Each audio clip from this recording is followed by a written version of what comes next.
Greetings, divine beings. It's Davonte Sheard from Wealthy 10K Life. But there you go. So I just came back from a 5-day silent meditation retreat. The best, greatest thing in the world. It's just absolutely good-tastic, fan-marvelous. It was amazing. So I'm gonna tell you what I learned from it. What I experienced on it, and basically just an overview. So first got there. It's in the Big Bear Mountains, which is about 2.5 hours away from LA. So I arrived there on the 10th. Check-in was at 2. We registered and we got our yogi jobs. So everybody who attended the retreat was called yogis, like me, and the teachers were called teachers. So there was yogis and teachers. The teachers could talk, but during certain times to each other and stuff. But anyway, I got there and I registered and I picked a yogi job, because you get to pick your yogi job if you're there on time. So I picked the least liked yogi job that I believe that probably no one would probably choose if they had a choice, which is cleaning the bathroom. So it's called a work meditation. So while you're cleaning the bathroom, you're just wiping, no thoughts in your head. You're just completely present and aware of what you're doing. So I picked that job, and they gave you your dorm. My dorm was so beautiful. The cabin is just like a modern cabin, not like it's made of logs, but it looks like it's just beautiful. It's immaculate.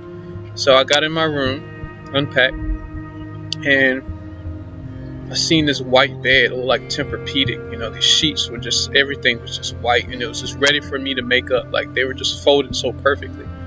And as I started making up my bed, an overwhelming rush of tears just poured from my eyes. I was just in so much gratitude.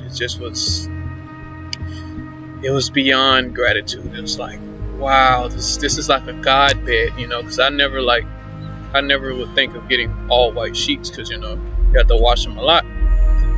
But it's like they prepared this room for a human God to come sleep. So it was overwhelming for me. And the place we were in, the mountains and the trails, we were just in nature.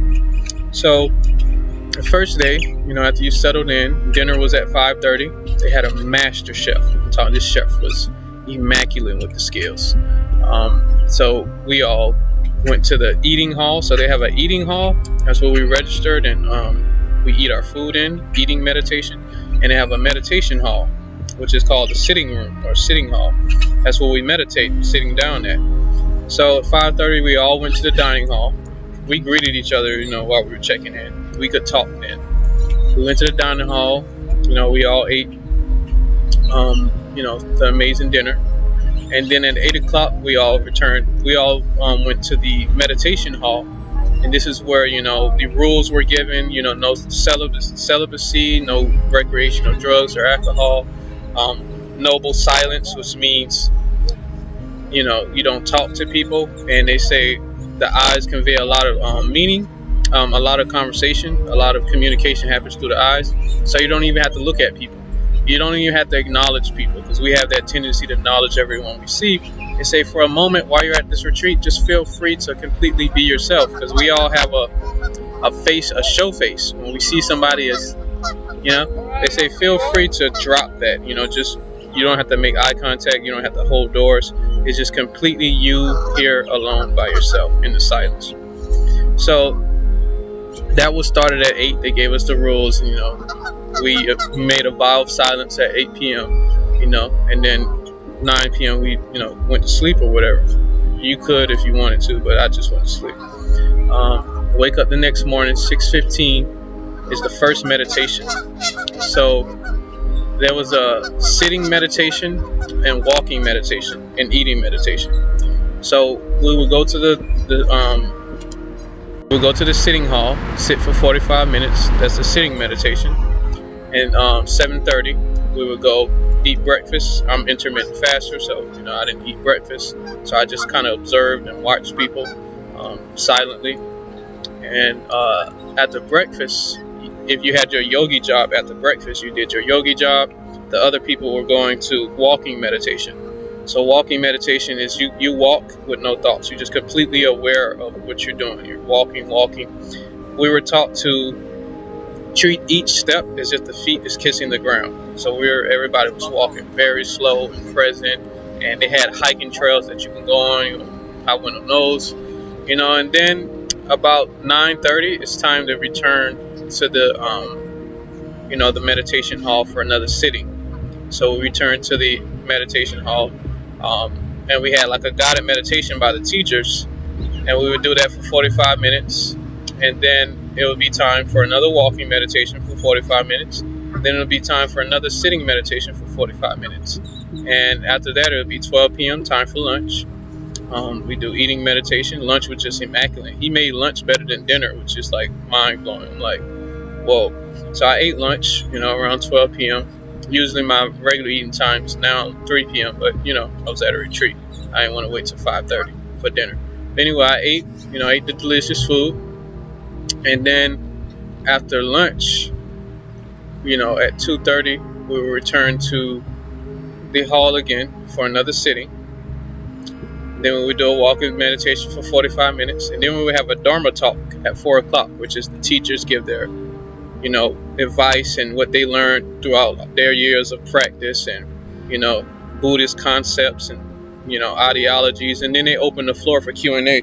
So we got to talk during the Q&A, not to each other, but just ask the teachers questions, and a part of me knew the answer to most of these people's questions, but my hardest job there was to learn to be in the student's place, because I'm always giving spiritual knowledge, and I know the science behind a lot of this spiritual stuff and religion and whatever, because I took the #1 mind mastery course in the world, which is stock mechanics. It's now $5,000 for the full course. Anyway, I had all the science that could, I feel like I had a better answer, but that was just ego saying, hey, you want to be right. So I was observing the tendency for me to want to be right, and my way to be the only way. But the teachers gave pretty good answers. They didn't give you a right or wrong answer. They didn't tell you whether your, answer was right or wrong. They said, what do you feel about this? Because they're not trained to tell you right or wrong. They're trained to make you aware of your own self-trust, trust your own being, your own feeling center, because when you leave, you're not going to have these teachers to ask questions to. So people asked questions and they directed them towards how you feel and all this. So it was amazing, and they shared some beautiful concepts. So we did this. So after the Dharma talk, 5:30 was dinner. Dinner was amazing. And after dinner, if you had your yogi job after dinner, you do your yogi job. 7 p.m. we return for another sitting meditation, then a walking meditation, and then the last sitting meditation at 8:30. Then it's time for bed. So we did that for about 3 or 4 days in a row. Complete silence, stuff like that. And some profound things I got from the teachings with the teachers who were teaching was wanting is the cause of stress. Wanting is the cause of anxiety. It's when we want something that you start to feel this lack, this pain or whatever, kind of like I said in my other video. But he explained that you feel peace when you don't want something. That's the only time you feel peace, when you're totally satisfied with everything. But the thing is, we believe that a certain item is going to bring that happiness or peace. He says what actually happens is you want the item, right? The person or whatever. You get the item. In that, after you get the item, you no longer want the item. So in that particular small section, you experience peace because you're no longer wanting. It's that wanting that takes you out of the peace. So I was like, wow, I don't really even want these items. What I want is peace. But the peace I experience is after I have the item, which is only temporary because you're going to want something else. So the end of desire, no desire keeps you in a peaceful state. So I really understand why they, the great masters are saying, get rid of desire, don't have desire. And the thing about getting rid of desire is you can't drop desire. If you try to drop desire, it becomes another desire. You're desiring non-desire. So it becomes a wanting. I want to not desire anything. No, so it's backwards. What you do is you observe the desire, and it drops by itself. So the wanting will pop up, and you know that wanting is not you, because usually you're lost. And this was what they said. The thoughts is like a movie screen, and if you don't know it's a movie, you'll take the movie as real. You'll be in delusion. The only way to get caught in the illusion is to mistake the illusion for reality. So they were telling you to observe the movie instead of being lost in the movie. When you see these desire, this wanting come up, be the conscious observer behind it and watch it. Your presence transmutes it from wanting into peace, little by little, not all in one day, but the more you become observer, the more your strong presence and awareness gets strengthened, and you'll be able to control your desire, control your wanting, and you'll be able to ignore it, and just like, you laugh at it. So a profound realization I had there was, life is a joke. I'm taking my thoughts way too seriously. I get to laugh at my thoughts. Interesting thought. People know I love guacamole, especially my students. It was very interesting how the thought of guacamole, I was halfway through the retreat, and thoughts popped up saying, maybe the retreat should be over so you can go get guacamole from your favorite place. And I was like, I laughed. I look at the thought and I analyze it, and I was like, wow, I'm desiring guacamole. I want to lead the whole retreat just for guacamole. That's a very strong thought. That's a very strong desire. So I looked at it, I analyzed it. It's a thought that wanted energy, because it's used to being fed. This thought is used to being fed. As soon as I think about guacamole, I go get guacamole. So the thought popped up, and it's like, entertain me. I want energy. Every thought wants to live, just like us. Everything wants life. So I ignored this thought, and it lost its power. But if I would continue to think about it, I would experience stress because I couldn't go get the guacamole. So it was interesting. I got to observe the desire, the wanting, and laugh at it. It was like, whoa, this isn't me wanting guacamole, because I'm not the thought. This is the thought process, a thought that is alive in my mind that just came to the surface, for attention. And, I didn't feed it, just like a kid crying, and he just wants attention, so you ignore him. You're like, nah, you're not finna, I know you're just fake crying, so it's like that. And another interesting thing I learned there is food dramatically affects your ability to sit down and meditate, just so strongly. I already knew this, but it's just, I experienced it powerfully, because the chef, they're all vegetarian and not vegan. So they had some stuff that was, I wouldn't normally eat. I still ate vegan, but some stuff I knew that I don't eat, but it was just it was so in front of me, and everybody was eating. It was in the moment. It was like, just do it. So I will eat certain foods, and I will go back, acidic foods or whatever. I usually eat alkaline, and I will go try to sit down in the meditation afterwards. And I would notice inflammation and all this stuff in my leg, and it's very hard to sit, and all these thoughts will pop up, and I'm like, where's this coming from? Where's this pain and these thoughts coming from? Oh, the food. Okay. So I even became more aware of the sensations in my body. The higher your vibration rises, the more sensitive you become. And since my Saturn is in Pisces, I'm oversensitive. I can use it as a curse or a blessing, which allows me to be very psychic as well. I'm sensitive and tap into people's emotions and stuff like that. But anyway, I'm super sensitive. This is why computers affect me and technology affect me way more than the average person. So anyway, I would eat something, and I would, acidic, and I would immediately notice a pain in my leg as I'm eating, and I would just observe the pain. Okay, eat, all right, eat, and I'll observe it. I was like, wow, this food is affecting us all along. It's just you're numb to it because your vibration is, on a numb level. It's very low. But when you raise your vibration, you can notice when something is dragging it down. You can notice when somebody, you're happy and positive, and somebody negative just comes towards you. You can feel that. So I felt all these effects happening. And one food I ate, which is I never ever eat, but I was in the moment, is corn. So I ate corn and I had a nosebleed later that night. So, just avoid corn altogether. Even organic corn will mess you up. So, yeah, just the food allows you your spiritual progression. You cannot be a meat eater and expect to reach certain levels of spirituality, because everything is frequency and vibration. The meat vibrates very densely, very, very low. And when you try to meditate, you're going to be moving and very aggressive and very anxious and stuff like that. Green foods, alkaline foods, they vibrate near the heart chakra, so it allows you to open your heart and go to deeper levels. And then you can reach the higher chakras, which are the spiritual chakras. You cannot reach the spiritual chakras unless your heart is open. And your heart cannot open unless you stop eating death or animals and flesh-based products. So the food is really energy. Everything is energy.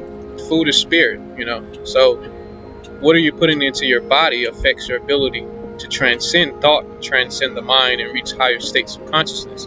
And everything is energy. So what are you absorbing? What are you watching? Are you watching fights? Are you watching drama? What are you listening to? Everything is constantly being put into you.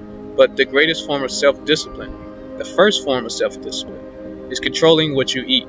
Because you have deliberate control of what you grab and put in your mouth. Or, spork, a spoon of spork. Spoon of, okay, whatever. But anyway, it was profound. And, after the treat was over, we got to talk. And, everybody was happy. Some people were crying. Some people were emotional because they weren't meditating. There was a lot of new people there who don't meditate every day. And I found out that I meditate more than the teachers. They meditate 45 minutes a day. I meditate 2 hours a day. So I was like, wow. And another realization I downloaded was I'm supposed to build my own retreat center. And I'm supposed to be a teacher at one of these, because my Aries energy, my cardinal energy, it's just supposed to be a teacher. It's supposed to communicate. My Mercury is in the 10th house, which gives you the ability to have a career as a speaker or a writer. And then it's all about spirituality. So I just was connecting the pieces, and it was like, don't worry about anything else. Just start the first step. Don't worry about whatever. So I'm supposed to have a retreat build, all organic, alkaline food, fluoride filters, showers and stuff, and all this, just immaculate, just the ultimate spiritual awakening. And I'm supposed to be a teacher, help you raise your sexual energy and all this stuff. So, yeah, that's my profound realization that I came out of it. I'm supposed to be doing. That's what I'm supposed to be doing. So, life is great. That retreat was the best retreat I ever had in my life. It was the best experience. I wish everybody could experience that. Like, everybody in the world should be able to experience this. We didn't have to think about nothing. Everything was taken care of. Our only job there was to be aware, to get out of the mind, to let go of the thoughts, just focus on walking, focus on sitting, focus on your food, just be aware. So that's my experience. It's the greatest. It was the greatest experience I ever had. I'm usually silent during my regular life anyway, and I usually walk meditation, so it wasn't very difficult for me. It was actually easy, just an additional 4 hours of meditation, And when I came back, I was on a high. I was like, wow, I didn't even know I was on this high, because I was in the mountains, and I came back to LA, which is lower, and I was on a high because of all this meditating. And it was just like, wow, I didn't know I was this high, because, everybody, I guess, was on that high in the mountains, and they get recognized because they're on the mountain. But when I came down to regular civilization, I had this super high. It lasted for about a day and a half. And I just meditated recently or whatever. I feel great. Life is amazing. Stop taking life too serious. Everything is hilarious. Life is a joke. The more serious you treat it, the more serious it becomes. Like attracts like. The more dense you treat it, the more heavy it becomes. The lighter you treat it, which is humor, the lighter it becomes. So don't let the universe drown you with your own thoughts. Let go of the thoughts. So you guys have a great, great day. Thank you for listening to my experience.